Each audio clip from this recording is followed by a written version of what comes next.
জিজ্ঞেস করবে, আল্লাহ তাআলা জিজ্ঞেস করবে আমি তোমাকে 60 বছর 70 বছর 80 বছর गुफ्तार में किरदार में अल्लाह के बुरहान पहाड़ियों गफ्फारियों कुद्दूसिया जबरूत पहाड़ियों गफ्फारियों कुद्दूसिया जबरूत ये 4 अनासिर हो तो बनता है मुसलमान ये 4 अनासिर हो तो बनता है मुसलमान हमसाया ये जिब्रील अमी बंदा ये खाकी हमसाया ये जिब्रील अमी बंदा ये खाकी है उसको नशीमन बका राना बदख्शान ये राज किसी को नहीं मालूम के मुमीन ये राज किसी को नहीं मालूम के मुमीन कारी नजर आता है हकीकत में है कुरान कारी नजर आता है हकीकत में है कुरान ला इलाहा इल्लल्लाह इल्लल्लाह ला इलाहा इल्लल्लाह एके दानम दुरी आलम एके दानम दुरी आलम के ला माबूद इल्लाहु वला मकसूद बिल कौनैन वला मौजूद इल्लाहु ला इलाहा इल्लल्लाह ला इलाहा इल्लल्लाह ला इलाहा इल्लल्लाह ला इलाहा इल्लल्लाह तौहीद तू ये है कि खुदा हशर में कह दे तौहीद तू ये है कि खुदा हशर में कह दे ये बंदा दो आलम से खफा तेरे लिए है ये बंदा दो आलम से खफा तेरे लिए है ला इलाहा इल्लल्लाह ला इलाहा इल्लल्लाह ला इलाहा इल्लल्लाह मुहम्मदुर रसूलुल्लाह सल्लल्लाहु अलैहि वसल्लम अल्हम्दुलिल्लाह इकरा हाफिजिया यतीमखाना ও পাঠাগারের উদ্যোগে 3 দিন ব্যাপী 26তম তাফসীরুল কোরআন মাহফিলের শেষ দিনের আখেরি লগ্নের মুহতারাম সভাপতি অত্র অঞ্চলের উলামায়ে কেরামের সিরতাজ ফজিলাতুল শাইখ হযরত মাওলানা গিয়াসউদ্দিন সাহেব হাফিজাহুল্লাহ আজকের মাহফিলের মধ্যমণি আওলাদে রাসূল সৈয়দ আনোয়ার হোসাইন তাহেরি জাবেরি আল মাদানী হাফিজাহুল্লাহ উপস্থিত উম্মতের সিরতাজ উলামায়ে কেরাম প্যান্ডেলে উপস্থিত আমার বৃদ্ধ বাবাজিরা নওজোয়ান ভাইয়েরা পর্দার আড়ালে অবস্থানরত আমার সম্মানিতা মুহতারামা মা ও বোনেরা আমরা সকলে সর্বপ্রথম সেই মহান রব্বে করিমের আলিশান দরবারে যে মহান রব্বুল আলামিন আমাদেরকে আজকের এই বেহেশতের বাগান তুল্য মাহফিলের সামিয়ানার ভিতরে এসে হাজির হয়ে কোরআন ও হাদিসের নিসবতে দ্বীনের নিসবতে কিছু কথা বলা ও শোনার তৌফিক দান করেছেন সে রব্বে করিমের আলিশান দরবারে হৃদয়ের গভীর থেকে মহাব্বতের সহিত বলিষ্ঠ কণ্ঠে একবার কালিমাতুশ শুকর আদায় করি আলহামদুলিল্লাহ। মুহতারাম হাজিরিন, সময় অতি সংক্ষিপ্ত। আমি পবিত্র খুতবার মধ্যে কালামে হাকিমের সূরাতুল বাকারার 28তম আয়াত তেলাওয়াত করেছি। বিশ্বনবী জনাবে মুহাম্মদুর রাসূলুল্লাহ সাল্লাল্লাহু আলাইহি ওয়াসাল্লামের হাদিস ভান্ডার থেকে ছোট্ট একখানা হাদিসে করিমা পাঠ করেছি। রব্বে করিম যদি তৌফিক এনায়াত করেন, স্বল্প সময়ে উক্ত আয়াত ও হাদিসের আলোকে কিছু কথা বলে শেষ করব। আমা তৌফিক ইল্লা বিল্লাহ। মুহতারাম হাজিরিন, সময় সংক্ষিপ্ত। যদি আপনারা আমার সঙ্গ দেন, অতি দ্রুত আমাদের নির্দিষ্ট আলোচনায় ফুসতে হবে। আমি কালামে হাকিমের সূরা বাকারা 28তম আয়াত তেলাওয়াত করেছি। আয়াতের ভিতরে ঢুকার আগে আমাদেরকে বুঝতে হবে, জানতে হবে, রব্বুল আলামিন আমাদেরকে নির্দিষ্ট একটি সময়ের জন্য দুনিয়াতে প্রেরণ করেছে। একটু আওয়াজ দিয়ে বলেন, আল্লাহ তাআলা আমাদেরকে কতদিনের জন্য প্রেরণ করেছে? নির্দিষ্ট ক্ষণিক সময়ের জন্য প্রেরণ করেছে। জোরে বলেন, কতদিনের জন্য? নির্দিষ্ট সামান্য সময়ের জন্য প্রেরণ করেছে। আল্লাহ তাআলা এই দুনিয়াতে আমাদেরকে প্রেরণ করিয়া আমাদের জন্য আসমান থেকে অসংখ্য অগণিত নবী রাসূল প্রেরণ করেছে, কিতাব প্রেরণ করেছে। এই ক্ষুদ্র জিন্দেগিতে আমরা কিভাবে চলব, কিভাবে বসবাস করব, কিভাবে চললে দুনিয়া ও আখিরাতের সফলতা অর্জন হবে, কিভাবে চললে রব্বে করিমের ফরমা বুরদারি হবে, রব্বে করিমের আনুগত্য আদায় হবে, আর কিভাবে চললে রব্বে করিমের নাফরমানি হবে। রব্বে করিম আসমান থেকে 104খানা কিতাবের মাধ্যমে আমাদেরকে জানিয়ে দিয়েছে। যুগে যুগে ১৬ লক্ষ নবী রাসূল প্রেরণ করে আমাদেরকে জানিয়ে দিয়েছে কোন পথে চললে রব্বে করিমের আনুগত্য হবে আর কোন পথে চললে রব্বে করিমের নাফরমানি হবে। বিশ্বনবী আকায়ে তাজদার নামদার মদিনা জনাবে মুহাম্মদুর রাসূলুল্লাহ সাল্লাল্লাহু আলাইহি ওয়াসাল্লাম 1400 বছর পূর্বে দুনিয়ার জমিন থেকে বিদায় নিয়েছে। উম্মতের উলামায়ে কেরামের কাঁধে দায়িত্ব দিয়েছে কিয়ামত পর্যন্ত আনেওয়ালা যত উম্মত আছে সমস্ত উম্মতের কাছে উলামায়ে কেরামের দায়িত্ব যুগে যুগে মেসেজ দিবে কোন পথে চললে আল্লাহ পাক রব্বুল আলামিনের আনুগত্য হবে আর কোন পথে চললে আল্লাহ পাক রব্বুল আলামিনের নাফরমানি হবে। কিয়ামত পর্যন্ত আনেওয়ালা উলামায়ে কেরাম উম্মতকে দিক নির্দেশনা দিতেই থাকবে ইনশাআল্লাহ। মজলিস থেকে আমি আওয়াজ শুনতে চাই, আজকের মজলিস আমরা যারা হাজির হয়েছি, আমরা কি আল্লাহ পাক রব্বুল আলামিনের নাফরমান বান্দা হইতে চাই নাকি আল্লাহ পাক রব্বুল আলামিনের আনুগত্যশীল বান্দা হতে চাই? কি বলেন, কোনটা হবে? জোরে বলেন না, কোনটা হবে? আনুগত্যশীল বান্দা হতে হবে। আমি এই সম্পর্কে আয়াত তেলাওয়াত করেছি। রব্বুল আলামিন বলেন, কাইফা তাকফুরুনা বিল্লাহ ওয়া কুনতুম আমওয়াতান ফাআহইয়াকুম। কাইফা তাকফুরুনা বিল্লাহ, ও মানব সম্প্রদায়, কিভাবে তোমরা তোমাদের রবের কুফরি করো, কিভাবে তোমরা তোমাদের রবের নাফরমানি করো। ওয়া কুনতুম আম্মাতা, অথচ তোমরা ছিলা মৃত, তোমাদের কোনো অস্তিত্ব ছিল না, তোমাদের কোনো প্রাণ ছিল না। ফাআহইয়াকুম, আল্লাহ তাআলাই তোমাদেরকে হায়াত দান করেছে, তোমাদেরকে সৃষ্টি করেছে। কাইফা তাকফুরুনা বিল্লাহ, যে রব তোমাদেরকে সৃষ্টি করেছে, হায়াত দান করেছেন, কিভাবে তোমরা ওই রবের নাফরমানি করো, কিভাবে তোমরা সেই রবের নাফরমানি করো। একটু জোরে বলেন না। এখন থেকে আমার বয়স 32 বছর, আমার 32 বছর পূর্বে এই পৃথিবীতে আমি ছিলাম না, আমি মাওলানা শহীদুল্লাহ সাইফি ছিলাম না। আপনারা যারা প্যান্ডেলে বুঝদার মানুষ বসে আছেন একটু জবাব দিবেন। যার যতটুকু বয়স হয়েছে তার থেকে একদিন পূর্বেও এই পৃথিবীতে আপনার কোনো অস্তিত্ব ছিল না।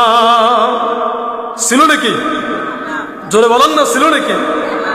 আল্লাহ পাক রব্বুল আলামিন কালামে হাকিমের সূরা দাহরের মধ্যে বলেন, আল্লাহ তাআলা আলাল ইনসানি হাইনুম মিনাদ দাহরি লাম ইয়াকুন শাইআম মাযকুরা।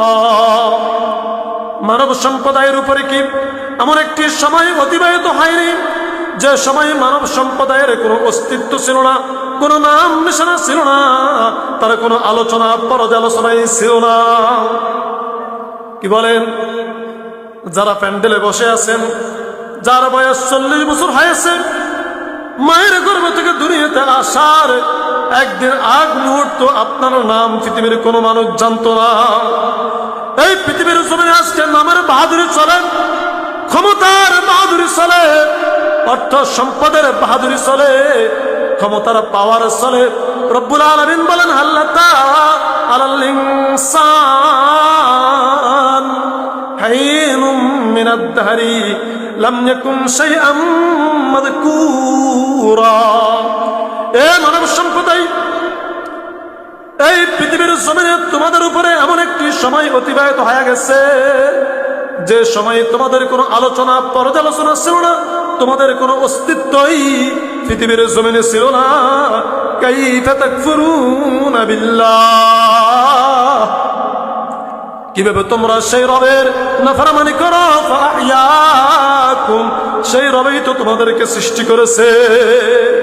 কে সৃষ্টি করেছে জোরে বলেন না, জোরে বলেন না, চিৎকার করে আমাদেরকে কে সৃষ্টি করেছে? শুধু সৃষ্টি করে ছেড়ে দেয় নাই। রব্বুল আলামিন 30 নম্বর পারার সূরা তাহরিমের মধ্যে বলেন, সূরা ইনফিতারের মধ্যে বলেন, ইয়া আইয়ুহাল ইনসান, ইয়া আইয়ুহাল ইনসান মা গররাকা বিরাব্বিকাল কারীম। ও মানব সম্প্রদায়, ও মানব সম্প্রদায়, ইয়া আইয়ুহাল ইনসান মা গররাকা বিরাব্বিকাল কারীম। কে তোমাকে তোমার দয়াময় রবের ব্যাপারে দুকাই ফেলাইলো? একটু তুমি বলো না, একটু তুমি বলো না, কে তোমাকে তোমার দয়াময় রব থেকে দূরে সরাই দিল? ইয়া আইয়ুহাল ইনসান মা গররাকা বিরাব্বিকাল কারীম আল্লাযী খালাকাকা ফাসাওয়াকা ফাআদালাক। তোমার জয় দয়াময় রব দয়ার মায়া কইরা তোমাকে সৃষ্টি করেছে। আল্লাযী খালাকাকা ফাসাওয়াক, যিনি তোমাকে সুঠাম করেছে, সবল করেছে। ফাআদালাকা, তোমার অঙ্গ পতঙ্গ সবগুলোকে সুন্দর করে সাজাইছে। জোরে বলেন না, এত চমৎকার করে এই 3.5 হাত বড়িটার কে সাজাইছে? আরো জোরে চিৎকার করে বলতে হবে, কে সাজাইছে? ও বাবা, দুনিয়ার দিকে তাকিয়ে দেখেন, ওই যে একটা গরুর দিকে তাকিয়ে দেখেন না, 24 ঘন্টা তার মাথাটা নিচু হয়ে আছে। একটা কুকুরের দিকে তাকিয়ে দেখেন, 24 ঘন্টা তার মাথা নিচু হয়ে আছে। গায়ের মধ্যে একটু চুলকানি হইলে হাত দিয়ে চুলকাইতে পারে না, মাটির মধ্যে শুইয়া ঘাসের সাথে ডলিয়া ডলিয়া গা থেকে চুলকাই। কিন্তু রব্বে কারীম আমাকে আপনাকে কত চমৎকার করে সাজাইছে, আমার আপনার ডিজাইনটাকে রব্বে কারীম কত চমৎকার করে সাজাইছে। রব্বে কারীম বলেন, ইয়া আইয়ুহাল ইনসান, ও মানব সম্প্রদায়, ও মানব সম্প্রদায়, মা গররাকা বিরাব্বিকাল কারীম, তোমার দয়াময় রবের ব্যাপারে কে তোমাকে দুকাই ফেলাইলো? তোমার দয়াময় রব থেকে কে তোমাকে দূরে সরাই দিল? আল্লাযী খালাকাকা, যে দয়াময় রব দয়া করে তোমাকে সৃষ্টি করেছে। যে মানুষগুলো এই মাহফিলের আওয়াজ শুনিয়া দোকানে বসে বসে গল্প গুজব করে, যদি রব্বে কারীম এই মুহূর্তে আজরাইল পাঠাইয়া তাকে কষ্ট করে, এ মানুষ, এ যুবক, এ নওজোয়ান, ও বৃদ্ধ বাবা, তুমি একটু বলো না, মাইকের আওয়াজ শুনিও, তুমি বাজারে বসে রইছ, দোকানে বসে রইছ, এই মাহফিলে যাওয়া থেকে কে তোমাকে আটকাইছে? কে তোমাকে বাধা দিছে? জোরে বলেন না, এই যুবকগুলো কি উত্তর দেওয়ার কোনো সুযোগ আসেনি? জোরে বলেন না, আসেনি? যে যুবকটা ফেসবুক নিয়ে ব্যস্ত হয়ে গেছে, টিকটক নিয়ে ব্যস্ত হয়ে গেছে, মসজিদে আসে না, যদি আজরাইল আসিয়া জিজ্ঞেস করে, যুবক মসজিদে আজান হয়ে গেছে, তুই ফেসবুক নিয়ে ব্যস্ত, টিকটক নিয়ে ব্যস্ত, কে তোকে তোর দয়াময় রবের মসজিদ থেকে বিরত রাখছে? ও যুবক ভাই, জবাবটা তুমি আগ থেকেই প্রস্তুত করে রাখিও। ইয়া আইয়ুহাল ইনসান মা গররাকা বিরাব্বিকাল কারীম, কে তোমাকে তোমার দয়াময় রবের ব্যাপারে ধোঁকায় পালাইছে? আল্লাযী খালাকাকা ফাসাওয়াকা ফাআদালাক, যে দয়াময় রব তোমাকে সৃষ্টি করেছে, তোমাকে সুঠাম করেছে, তোমাকে সুন্দরভাবে বিন্যস্ত করেছে। রব্বুল আলামিন যারা নাফরমান বান্দা আছে, নাফরমান গোলাম আছে, তাদেরকে বারবার দয়ার কথা স্মরণ করিয়ে দিতে বলে রব্বুল আলামিন বলেন, আলাম নাজআল লাহু আইনাইন ওয়া লিসানাও ওয়া শাফাতাইন। এ মানুষ, তুই যে আমি রবকে ভুলে গেছস, আমি রবের নাফরমানি করস, আমি রবকে দয়া কইরা তোকে দুইটা দামি দামি চক্ষু দান করি নাই? হা, আমি রবেই তো তোকে দুইটা চক্ষু দান করেছি। যে চোখ দিয়ে তুই মাহফিল আসতে জানোস না, যে চোখ দিয়ে তুই মসজিদ চিনোস না, যে চোখ দিয়ে তুই বাজার চিনোস, যে চোখ দিয়ে তুই বাজার চিনোস, যাত্রা ফালা চিনোস, মেলা চিনোস, তোকে আমি আল্লাহ সেই দুইটা চক্ষু দান করেছি। আলাম নাজআল লাহু আইনাইন ওয়া লিসানাও ওয়া শাফাতাইন। তোকে একটা নিয়ামত দিলাম, জিহ্বার নিয়ামত, আরেকটা নিয়ামত দিলাম দুইটা ঠোঁটের নিয়ামত। তুই এই জিহ্বা দিয়া, এই ঠোঁট দিয়া কার নামের স্লোগান দাস?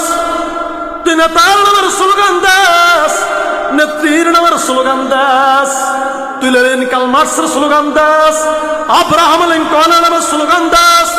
আমি রব তোকে জিহ্বা দান করলাম, আমি রব তোকে ঠোঁট দান করলাম।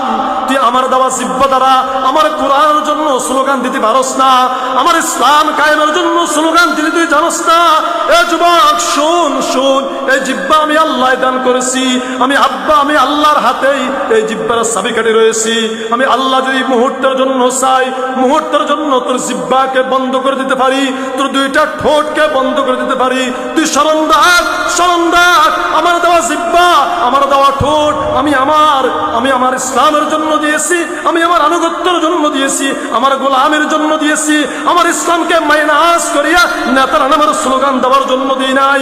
ইসলামকে মাইনাস করিয়া আব্রাহাম লিঙ্কনের, লেনিন কার্ল মার্কসের মতবাদের জন্য স্লোগান দেওয়ার জন্য এই জিহ্বা তোকে দান করি নাই। এই জিহ্বা কার নামের স্লোগান দিবে জোরে বলেন না? চিৎকার করে বলতে হবে, এই জিহ্বা কার জন্য ব্যবহার করব? এই দুই ঠোঁট কার জন্য ব্যবহার করব? রব্বুল আলামিন বলেন, কাইফা তাকফুরুনা বিল্লাহ ওয়া কুনতুম আমওয়াতান ফাআহইয়াকুম। ও মানব সম্প্রদায়, ও মানব সম্প্রদায়, ও মানব সম্প্রদায়, কিভাবে তুমি তোমার রবের নাফরমানি করো? ওয়া কুনতুম আমওয়াতা, অথচ তুমি মৃত ছিলা, তোমার কোনো অস্তিত্বই ছিল না, তোমার কোনো নাম নিশানা ছিল না। ফাআহইয়াকুম, আমি রব্বে কারীম তোমাকে দয়া করে সৃষ্টি করেছি, তোমাকে হায়াত দান করেছি। আমার এই হায়াত কোন নেতা আমাকে দেয় নাই, আমার এই হায়াত নেতা আমাকে দেয় নাই। আমার এই হায়াত কে দান করেছে জোরে বলেন না? আমার এই জীবন যৌবন কে দান করেছে জোরে বলেন না? আজকে দুনিয়াতে আসি আমি সব ভুলে গেছি, আমি সেই রবের কথা ভুলে গেছি। রব্বুল আলামিন বলেন, তুমি ভাবছো এই দুনিয়ায় শেষ? না না না না না না, সুম্মা ইউমীতুকুম, মৃত্যু নামক একটা নির্দেশের মাধ্যমে তোমার দুনিয়ার সমস্ত বাড়াবাড়ি কাড়াকাড়ি, সমস্ত তাফাল্লিং আমি রব্বুল আলামিন মুখকে টান টান করিয়ে সম্মানের সহিত কয়জনে আমরা দাঁড়াইতে পারব? কথা বুঝেন নাই মনে হয়? ফজরের পর থেকে এখন পর্যন্ত আমার কর্মকাণ্ড পেশ করিয়া আমার চেহারা মানুষকে দেখাইব কয়জনে পারব? আল্লাহর পয়গম্বর বলেন, আমার উমরি ফিমা আপনা, কিয়ামত দিবসে রব্বুল আলামিন প্রশ্ন করবে, ও গোলাম, তোকে আমি 7 বছর হায়াত দিলাম, 70 বছর হায়াত দিলাম, এই 7 বছর হায়াতের মধ্যে আমি আল্লাহ তোকে কতগুলো বছর দিলাম, কতগুলো মাস দিলাম, কতগুলো সপ্তাহ দিলাম, কতগুলো দিন দিলাম, কতগুলো ঘন্টা দিলাম, কতগুলো মিনিট দিলাম, কতগুলো সেকেন্ড দিলাম। প্রতি এক একটা সেকেন্ডে তুই কয়বার ফলক ফলাইছস, কয়বার নিঃশ্বাস টানছস আর ফালাইছস, আমি রব্বে কারীমকে হিসাব দে। আন উমরিহি ফীমা আফনা, 2 নম্বরে ওয়ান শাবাবিহি ফীমা আবলা। প্রত্যেকটা মানুষের জীবনের মধ্যে একটা গোল্ডেন দামি সময় যৌবন কাল। জওয়ান কাল প্রত্যেকটা মানুষের জন্য মূল্যবান সময়, দামি সময়। আল্লাহর পয়গম্বর বলেন কিয়ামত দিবসে রব্বুল আলামিন প্রত্যেকটা মানুষকে জওয়ান কাল সম্পর্কে প্রশ্ন করবে। ওয়ান শাবাবিহি ফীমা আবলা, আমি আল্লাহ তোকে জওয়ানি দান করলাম, যৌবনের পাওয়ার দান করলাম, যৌবন কালের ক্ষমতা দান করলাম। এই যৌবন তুমি কোন কাজে ব্যয় করেছ, আমি রব্বুল আলামিনকে একটু হিসাব দাও। বলেন না 2 নম্বরে কিসের হিসাব নিবে? জওয়ান কালের কিসের হিসাব? জওয়ান কাল কাকে বলে? ইসলামের ভাষায় বালেগ হওয়ার প্রত্যেকে 40 বছর হওয়া পর্যন্ত এটা জওয়ানি। কি জওয়ানি? এই জওয়ান কালকে আমি কোন কাজে ব্যয় করেছি?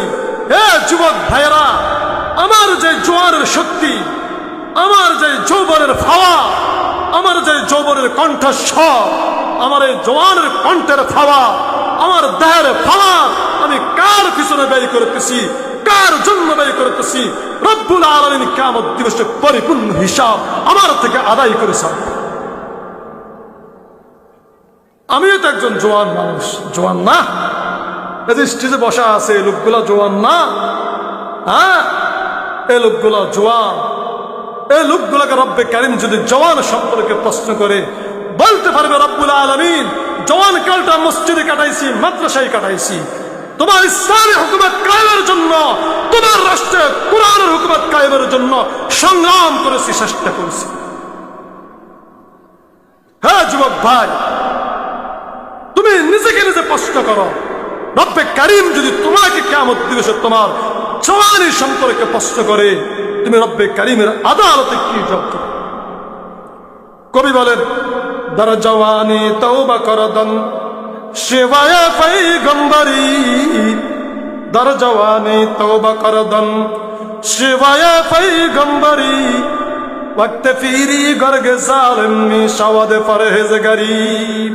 কবি বলেন, জওয়ান কালে তওবা করা, জওয়ান থাকতে আল্লাহর রাস্তায় ফিরে আসা, ইসলামের পক্ষে ফিরে আসা, এটা নবীদের সুন্নাত, নবীদের চরিত্র। চিৎকার করে বলেন না সুবহানাল্লাহ। ওয়াক্তে ফিরি গর্গে জালিম মিশাওয়াদ পরহেজগারি। বৃদ্ধ হয়ে গেলে যখন তুমি হাঁটতে পারো না, চলতে পারো না, তুমি চুরি করার মতো সাধ্য নাই, ক্ষমতা নাই, সাদাবাজি টেন্ডারবাজি করার মতো রাস্তায় নেতার নামে স্লোগান দিয়ে দিয়া 500 টাকা 1000 টাকা কামাইবার মতো শক্তি যখন তোমার শেষ হয়ে যাবে, তখন তুমি তওবা করবা, তুমি দাড়ি রাখবা, মসজিদে আসবা, তুমি ভালো হয়ে যাইবা। কবি বলেন, এটা পয়গম্বরের সুন্নত ন, এটা হলো ওই বাঘের মতো, যেই বাঘ শক্তি থাকতে থাবা মারতো, হিংস্র হইয়া শিকার করতো, কিন্তু যখন সে বুড়া হয়ে গেছে, নিজের লাশটা নিজে লাড়িয়া নিজের গায়ের মশা মাছি তাড়াইতে পারে না, ওই বাঘটা যখন বলে আমি তওবা করেছি, এখন আর শিকার করব না, তোমার তওবা হবে সেই বাঘের মতো। দর জওয়ানি তওবা করদন শিবায়ে পয়গম্বরি, ওয়াক্ত ফিরি গর্গে জালিম মিশাওয়াদ পরহেজগারি। ও নওজোয়ান ভাই, ও জওয়ান ভাইরা, একটু নিজেকে নিজে প্রশ্ন করো, তোমার জওয়ান কালটা শেষ হয়ে যাওয়ার পথে, তুমি কখন রব্বে কারীমের রাস্তায় ফিরে আসবা? কখন তুমি ইসলামের পক্ষে ফিরে আসবা? কখন তুমি দ্বীনের পক্ষে ফিরে আসবা? কাইফা তাকফুরুনা বিল্লাহ। এই নওজোয়ানি, এই জওয়ানি, এই শক্তি, এই পাওয়ার, এই ক্ষমতা তোমাকে যে রব দান করেছে, তুমি ইসলামের বিপক্ষে গিয়া, তুমি দ্বীন থেকে সরে গিয়া তুমি সেই রবের নাফরমানি কিভাবে করো? রাতের বেলা যখন শুইতে যাইবা, বালিশের মধ্যে মাথা লাগাইয়া ঠান্ডা মাথায় একটু চিন্তা করবা। আনো আমরিহি ফিমা আফনা, 1 নম্বরে আপনাকে প্রশ্ন করবে আপনার হায়াত সম্পর্কে, ওয়ান শাবাবিহি ফিমা আবলা, 2 নম্বরে জওয়ানি সম্পর্কে প্রশ্ন করবে, এই জওয়ানি তুমি কোন কাজে ব্যয় করেছ? তিন নম্বরে ওয়ামা আলাহু মিন আইনা ইকতাসাবাহু ওয়া ফীমা আনফাকাহু। তিন নম্বরে প্রশ্ন করবে আপনার জীবনে আপনি যত উপার্জন করেছেন, প্রতিটা উপার্জন আপনি কোন কোন পথে উপার্জিত করেছেন, কোন কোন পথে আপনি উপার্জন করেছেন, এই সম্পর্কে রব্বুল আলামিন আপনাকে প্রশ্ন করবে। কোন সম্পর্কে প্রশ্ন করবে? জোরে বলেন না। আমার উপার্জিত প্রতিটা সম্পদের ব্যাপারে, প্রতিটা পয়সা, প্রতিটা টাকার ব্যাপারে রব্বুল আলামিন কিয়ামত দিবসে প্রশ্ন করবে যে তুমি কোন রাস্তায় উপার্জন করেছো। আজকে দুধকে একটু দৌড়ান দিলে আমি বেদিশা হয়ে যাই। দুধকে দৌড়ান দিলে কি করি? বেদিশা হয়ে যায় যে কোথায় লুকাবো, আমার হিসাব কিভাবে দেখাইবো। রব্বে কারীম কিয়ামত দিবসে যখন তোমার ইনকামের হিসাব দেখবে, সেখানে আইনাল মাফার করে চিৎকার করবা যে পালানোর জায়গা কোথায়, পালানোর জায়গা কোথায়। কোথাও পালানোর সুযোগ থাকবে না।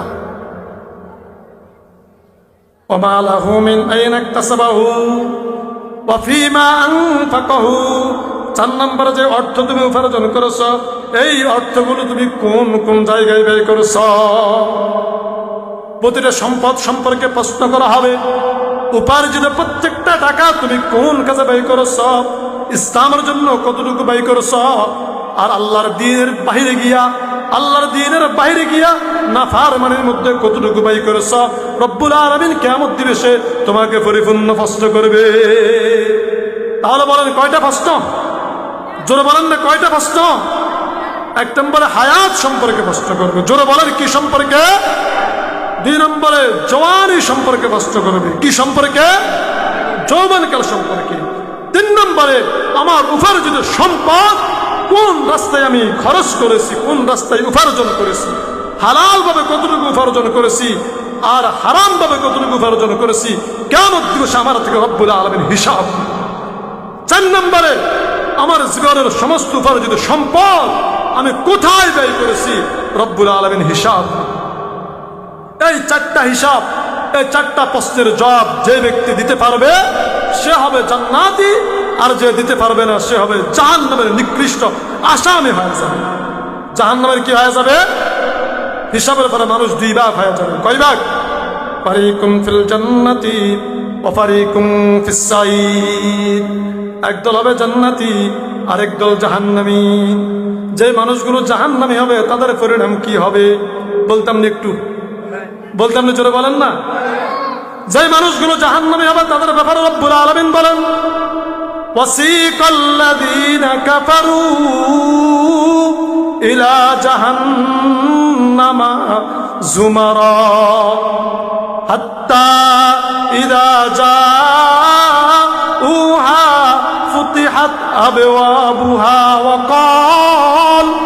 وقال لهم خزنتها ألم يأتكم رسل منكم يتلون عليكم آيات ربكم وينذرونكم لقاء يومكم هذا قالوا بلى ولكن حقت كلمة العذاب على الكافرين। কিয়ামত দিবসে যে মানুষগুলো জাহান্নামী হিসেবে নির্দিষ্ট হয়ে যাবে, যেই মানুষগুলো জাহান্নামী হিসেবে চিহ্নিত হয়ে যাবে, ওই মানুষগুলোকে রব্বুল আলামিন যখন জাহান্নামে যাওয়ার হুকুম দিবে, এই মানুষগুলো চটপট চটপট চটপট শুরু করে দিবে। মানুষগুলো জাহান্নামে যাইতে চাইবে না। রব্বুল আলামিন ফেরেশতাদেরকে হুকুম দিবে, ও জাহান্নামের ফেরেশতারা, জাহান্নামের শিকল দিয়ে বাঁধ, জাহান্নামের শিকল দিয়ে বাঁধ, জাহান্নামের শিকল দিয়ে বান্ধিয়া টেনে টেনে টেনে টেনে জাহান্নামের দিকে নিয়ে যাবে। বলেন না নাউযুবিল্লাহ। যতটুকু আলোচনা করেছি আল্লাহ পাক রব্বুল আলামিন আমাকে বুঝিয়ে আমল করার তৌফিক দান করুক।